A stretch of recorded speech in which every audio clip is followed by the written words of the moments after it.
Sakay tayo ng kalesa. Woo! Try natin to sa Bigan. Hindi ko pa tinatry po to sa Manila eh. Ngayon ko lang to itatry dito sa Bigan. So guys, nandito na ako sa sinasabi nilang tulay na sinira daw ng bagyo. Pero mukhang naayos naman na. Nga. Silipin natin. Yun na! Nasa katotohanan na tayo guys. Knights of Columbus. Yun na. Kasi nasira dito ng bagyo. Yun. Ito yung bagong bridge papuntang Bigan. Tapos yun din yung nasira. Look at that. Yun o, yung sira nga o. Wasak nga. Tapos ito na yung tulay na bago. Wasak o. Winasak nga ng bagyo. For sure to yung tubig. Pataas masyado. Pero lupa naman yung yung ilog oh. Yung wasak nga oh. Woo! Yes! Dito na tayo sa Bigan. 11 kilometer na lang. Lawag. Ano? City Bigan, Lawag City. Yun oh.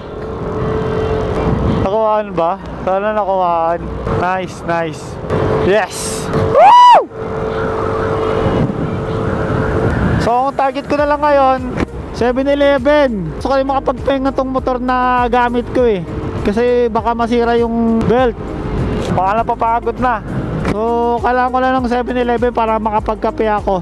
Woo! Achievement November 2023. So guys, i-start na natin tong activity natin. So ang unahin natin tong Bigang Cathedral. Saan ba siya banda? Ayan. Straight ahead. A few moments later. Andito na ako sa Bigan. Kaso ang problema, yung cathedral sarado pala ngayon. Dito ako sa plaza oh.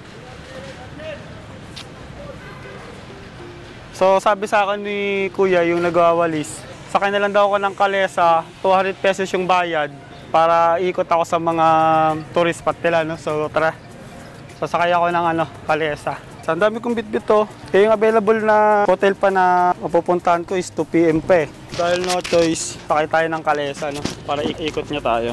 Nakita ko na yung kalesa, malapit lang pala dito eh. Tayo magkano? Lahat po mapupuntahan na po yun. Mga tourist spot po. May wala po bang mga entrance fee doon? Wala po doon. Sige po, sakay ako. Saan pa pwede? Bijong! Sakay tayo ng kalesa. Woo! Hindi ka pinainom. Dalawang bitbit eh. Karga, kumakit yun na. So 100 per hour. Try natin to sa Bigan. Hindi ko pa tinatry po to sa Manila eh. Ngayon ko lang to itatry dito sa Bigan. Wait, picture ba naman ni sir? Papa, pa-picture. Okay. Thank you. Salamat po. Hey! Hey! Sayang kasi experience pag di natin tatry to dito. Sa Bigan, sayang biyahe na 10 hours. 10 hours na sir? Nagmotor po ako eh. Solo sir? Solo lang. Salam? Solo lang po. Hindi ako sumasakay ng kalesa sa Manila pero dito try natin to dito. Isang oras, 200 pesos. Kaya ano po pangalan nyo? El Chigo sir. El Chigo? Oo. Si Tate El Chigo. Ano po to? Dito na sa Salcedo sir. Salcedo. Dito po. Dito yung sa dancing fountain. Bukas po yung mamaya. Yung cathedral daw po kasi sarado eh. Bigan Cathedral eh. Ilan pa yung mapupunta natin sa isang oras? Depende sa inyo sir. Kung gusto mo sa Baluarte ng Gabi, yung sa Meniso. Apo, pwede po. Sige po. Sa Eden Garden, yung kainan. Ang inaantay ko lang po dito yung Calle Crisologot at saka yung fountain eh. Tsaka pa yung yung zoo. Ay, yung sa Minito, sir? Opo, yung zoo, Baluarte.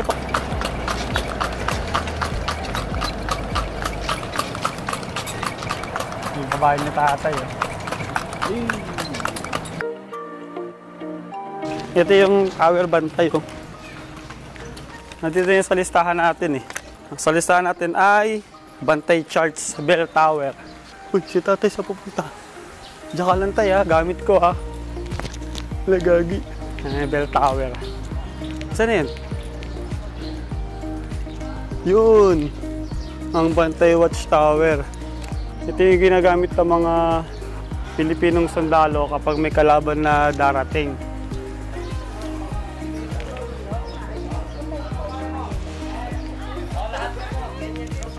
Okay, 1-0. Tsuran natin. Baluarte Missing Son.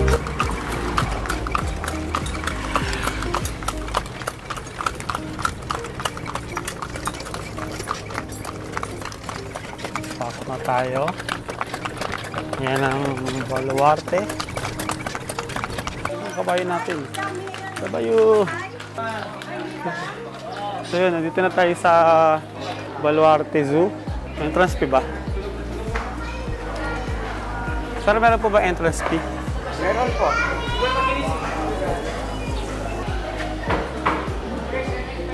Package A. Package B. So yun, di na ako pumasok dun sa loob kasi tatagal ako eh. Tapos ang gagawin ko na naman, ikot lang naman dun sa loob ng Baluarte Zoo. So hanapin na natin si tatay.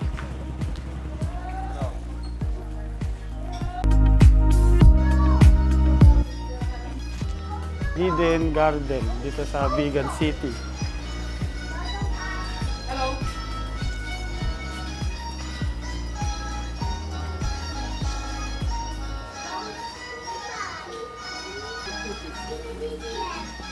Celebrity and Guest Corner.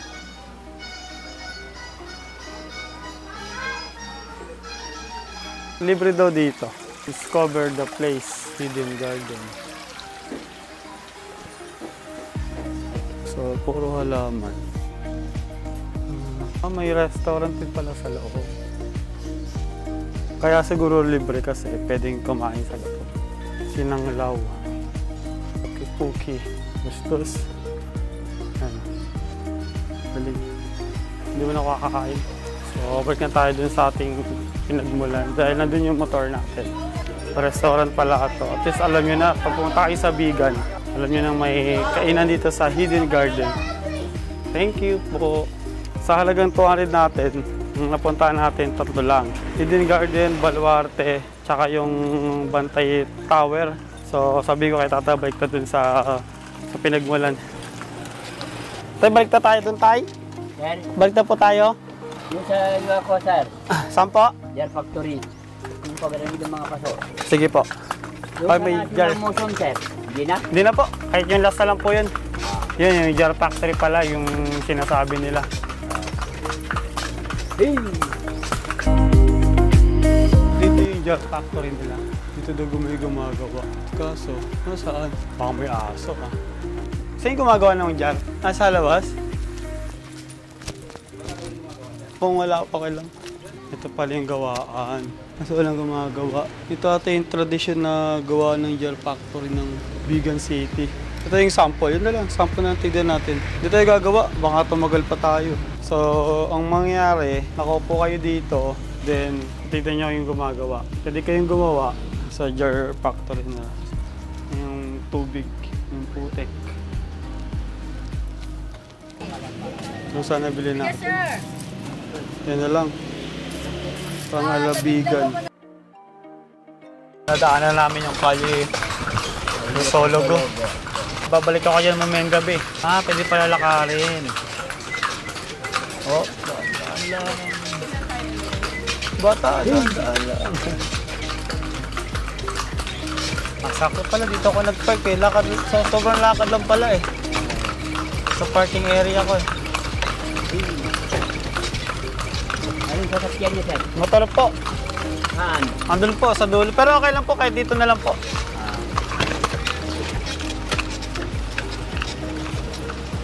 Guys, sabi na nga ba, expected ko talaga eh. May mangyayaring additional sa bayad eh. Technique, pag pupunta kayo dito tapos makakalesa kayo, orasan nyo. Sobrang tagal ng kabayo, kakainin yung oras mo dun sa biyahe pa lang. So, buti na orasan natin ng 1.5 lang. Binayad natin kay tatay ay 300 pesos. Yung 1 hour na 200 na dagdagan ng kalating oras. Maaga pa kasi, di pa ako makapag-check. Battery. Makapag-buko muna tayo. Buko! Biling buko. Buko, kuya. Magkano? 20 sa katin po. 20. Pwede dito na lang. Planchay mo na lang, kuya. Baka kasi matapon yung ano ko. Pinunan ni kuya. Thank you, kuya. Pinunan ni kuya yung baso natin.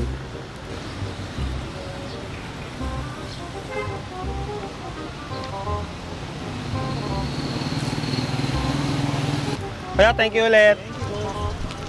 Pinunan ni kuya yung ano natin. Sigain natin.